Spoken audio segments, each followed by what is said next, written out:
जब अंग्रेज भारत आए थे तब ये देश कोई पिछड़ा हुआ इलाका नहीं था, ये दुनिया की सबसे बड़ी अर्थव्यवस्थाओं में से एक था। भारत की जीडीपी दुनिया के लगभग 25% हिस्से को कवर करती थी। बनारस की साड़ियाँ, ढाका की मलमल, मुरादाबाद का पीतल, सूरत का रेशम, हर तरफ मेड इन इंडिया की मांग थी। लेकिन जब 200 साल बाद अंग्रेज गए, भारत दुनिया की सबसे गरीब देशों में से एक बन चुका था। ये कोई संयोग नहीं था, ये डी इंडस्ट्रियलाइजेशन था, एक सोची समझी लूट की प्रक्रिया। ब्रिटिश ईस्ट इंडिया कंपनी ने पहले व्यापार के बहाने अपने पैर जमाए, फिर धीरे धीरे भारत की पारंपरिक उद्योग व्यवस्था को खत्म करना शुरू किया।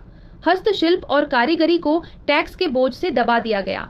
वहीं ब्रिटेन से आने वाले सामान पर कोई टैक्स नहीं था। इसका नतीजा ये हुआ कि स्थानीय उत्पादन बंद होने लगे, कारीगर बेरोजगार हो गए और अंग्रेजी मिलों में बना घटिया कपड़ा भारत में बिकने लगा।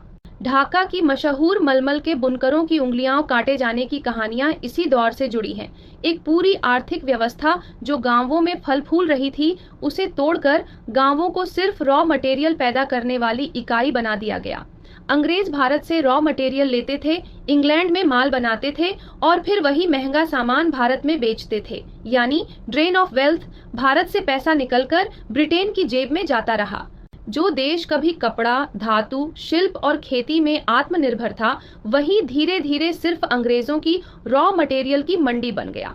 तो जब कोई कहता है कि अंग्रेज भारत में रेल लाए या कानून व्यवस्था दी, याद रखिए, उन्होंने हमें कुछ नहीं दिया। उन्होंने हमसे वो छीना जो सदियों से हमने खून पसीने से बनाया था, और छीना भी ऐसे कि जाते जाते हमें यही यकीन दिला गए कि हम कभी अमीर थे ही नहीं।